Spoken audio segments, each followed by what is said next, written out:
Come in, traveler. Come in. Oh, don't worry about your shoes. It's far too miserable out there tonight to worry about my floorboards. Go on. Have a seat by the fire. Your feet must be aching from walking alone for so long. Now, it's a bit odd for me to have company in the cabin, especially at this hour. But I think we can make an arrangement. So, in exchange for my shelter, tell me, would you be willing to lend me your ear tonight? You see, I'm so lonely out here, up in this cabin, all alone. Here, let me get some tea as I introduce myself. No. Sit down, please. Just settle yourself. I can do it myself. Thank you. You see, I am a story keeper, shall we say.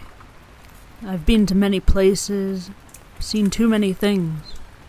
My bones are weary and my skin is stretched thin. My eyes are failing and my teeth are loosening their gum. But I have ears, and with those, I can listen still. I can listen to you, and you can listen to me. Here, I'll just stop by you right now. But yes, settle in. I am Damer, and I have a story to tell you. It started out when we called out to the stars, into the darkness. We felt so small, tumbling through vast emptiness while clinging to the skin of the world, and without a single reason why. We were curious, yes, but ultimately, I think we were just terribly frightened. And we were young, so very young. We were children, and like a lost, lonely child, we did the only thing we could think of to make it stop. We did what we thought we had to do to make the universe make sense. We called for help. For years, we scanned the sky for a sign. We sent signals to the stars in the darkness beyond. Are we alone?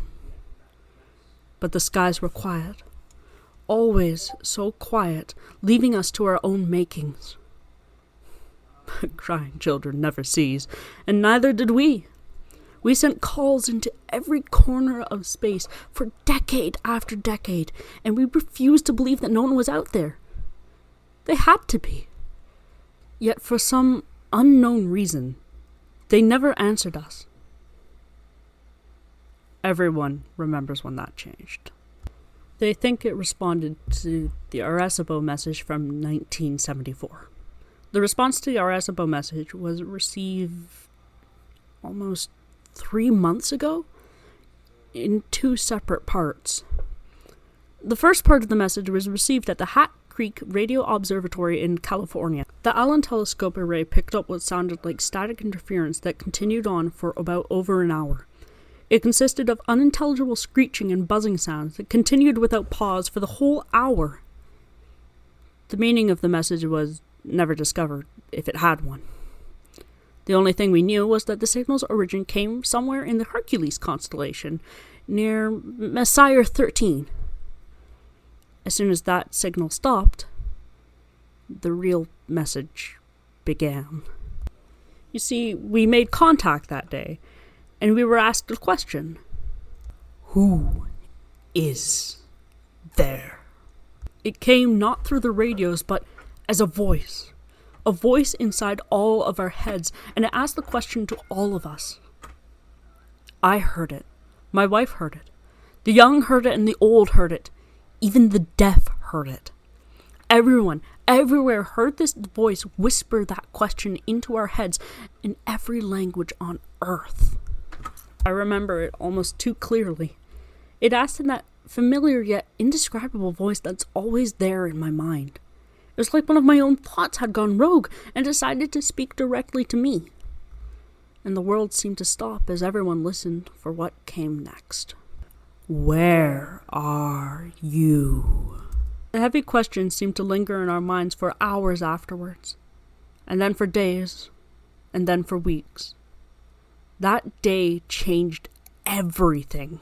There were doubters from the very beginning, and the holy ones who claimed that God had spoken to all of us and that the time to repent was now. There were those who claimed they'd heard nothing, and those who claimed that the aliens had given their own secret messages. And of course, there were those who truly believed that we had been contacted for the first time by an extraterrestrial race like us, one ready to communicate, ready to lead us out of the dark. We were wrong. We never made contact with alien life. At least, nothing comprehensible or discernible to human understanding. The stars are vast, and in their vastness our voices had touched the ears of something truly incomprehensible. Something hungry and malevolent. The voice. We realized our mistake when the ground started to groan. Beneath our feet, everywhere, the ground seemed to moan. The muffled sounds shook through the dust and dirt below us. No one knew what was causing it, at least. At least, not until the calls started coming in. The graveyards were screaming. All at once, the dead had started screaming. Every deceased man, woman, and child was turning in their graves, and all the animals did so too. Every dog, every cat, everything that had ever walked this earth. The cries of ancient whales shook the seas, and the shrill screeching of birds echoed in the forests. The caskets shook, and the morgues howled. The voices stopped together, in an instant leaving the world in an amplified silence. In their absence, a new sound filled the air, and the voice returned. I hear you. It came as a whisper from behind, an ominous yet oddly playful presence that felt so close but was truly still so far away. It let us breathe in the silence for a minute before it made a promise. It was a promise we all knew to be true. I am coming. The voice was gone, and the air was again filled with screams. And this time, they came from the living. After the voice had gone, we were left to our own devices. Millions panicked, and rightfully so, as chaos took hold of the streets.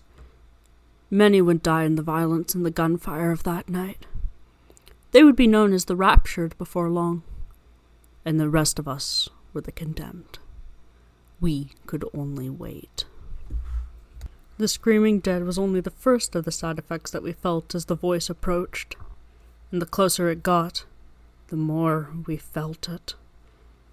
The first night after the screaming, we noticed the stars bleed for the first time. A section of the western sky had turned black, blacker than the night. It was only truly visible because of the ring of stars around it. The light from those stars had turned red, and they seemed to bleed across the sky like food coloring dropped into water. Their light swirled and flowed all around the edges of some unseen mass. I knew then that I was staring into the face of the voice. Our scientists claimed that nothing was there, and that their radar and scans always came up empty. Their telescopes could see nothing but the darkness in that section of space. However, the proof was right in front of us, as every night that ring of darkness got wider, and more stars bled into the sky. And we watched it come. As each night passed, the black spot would widen, and more stars would distort and bleed around it. During the day, a new hell would greet us. The side effects worsened. The day always brought something new. I'm sure most of what happened will go untold and unknown. The animals started disappearing. All of them. No tracks, traces, or bodies were left behind. Pets would run away, some violently so. They all retreated, never to be seen again. The forests were left abandoned, the oceans empty, and the air was left silent. The world seemed empty and lonely. They left like water receding from the shore, just before the tsunami breaks. One day, about 2 weeks ago, the scientists tried to talk to the voice again. They hoped, perhaps, to reason with it. They told it about what was happening in our world, and asked it questions. The scientists begged. It didn't speak. When asked what, the voice sent a response. The next day, the skies lit up with streaks of fire. It was alight for hours, blazoned with orange and red. We didn't realize the effects until the next day, when the televisions turned to static, and the telephones refused to work. We had sat, watching as all the satellites were knocked out of the heavens. After that, reports became rumors and rumblings. Sanity was a thing of the past. The air chilled and weighed us down. The voice was nearly here, and everyone felt it. It rained for a week after the satellites fell. The rain was salty and mired with an unknown filth that turned the grass black. Maybe the satellites tracked something back in with them when they hit the sky. No one knew for sure. All we know is that it fell from clouds black as charcoal that blotted out the sun like liquid ash. Darkness fell upon us for days. And when the clouds went away, the skies were empty. There were no clouds, yet the sky hung low and grey. If the sun was anywhere in the sky, it never made itself known. Even it had abandoned us. Each day grew slowly darker and darker until night and day became almost the same. Some people would claim later that they'd seen things in the dark. Creatures with gangly limbs and crooked faces lurking in the corner of their vision. They were tall, white creatures that looked molted or rotten through their transparent skin. Appearances would last for just a second or two before vanishing without a trace. Some believed this was the first step in the aliens' invasion, but the rest of us didn't know what to think. We just knew that it was nothing that simple or benign. It must have been hallucinations. Just more madness to endure. But ultimately, as harmless as anything else. As harmless as the screams of the dead, the missing animals, and the dying sky. Appearances slowly increased in duration and number. I think everyone saw them once at least, but I don't think a single person would ever guess why they were truly here. They never touched nor spoke to anyone, and they certainly never harmed anyone. Most who got good looks at them described them as mournful or sorrowful looking. Some even claimed the creatures watched over them at night, and others even claimed that it seemed as if the creatures were sorry for them. One claimed to have seen one prostrate upon the ground, hands clasped above its head. He said it was praying for us. But prayer was no help. The churches and places of worship that divided us for so long failed to bring us any hope in the end. The voice let them pray and beg for a while, but just days ago the voice ended it all. No one questioned how, for at this point nothing that happened surprised anyone anymore. But on the final day, all books of worship burned. Every last Bible, every Quran, every Trita, everything. And people rushed to their centers of faith, but they found no solace. The churches and temples had suffered the same fates, if not worse. The people were left abandoned by their greatest hopes. There were rumors of churches all over the world, with walls formed from the bodies of those who sought refuge. They were merged to the walls, stuck to them like flies in a trap. They died still pleading for hope, but they were beyond God's help. The rest of us had learned to stop begging. Instead, we waited. The final message came. From beyond the sky it fell upon us. The voice echoed and it spoke the simple truth. I am here. There is a darkness beyond the horizon, the likes of which I doubt have ever been seen. It brings with it all the screams of the countless souls, and it moves fast. The stars are dying now, and I know they'll never be seen again. The light is dying so fast. I leave this not as a warning. No, it's far too late for that. Instead, consider this the last realization, the last humanity will ever know. For we used to wonder whether or not we were alone and lost, but never whether or not we were safe and hidden. The universe is infinite and our understanding was significantly more finite. We should have never beckoned to the darkness. Instead, we should have clung to the light and closed our eyes every time we returned to the void. As the final minutes approach, I hold one final truth to be certain. I now know why the skies were always so quiet.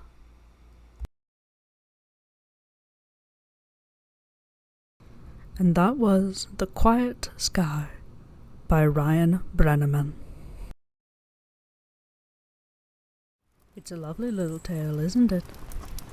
How did you find it? Maybe you could comment on it. Tell me if you liked it. Oh dear. You've fallen asleep on me. That's not so bad. Just rest well. And remember me when you wake. If you'd ever like to see me again, subscribe. And maybe we will meet again in these woods.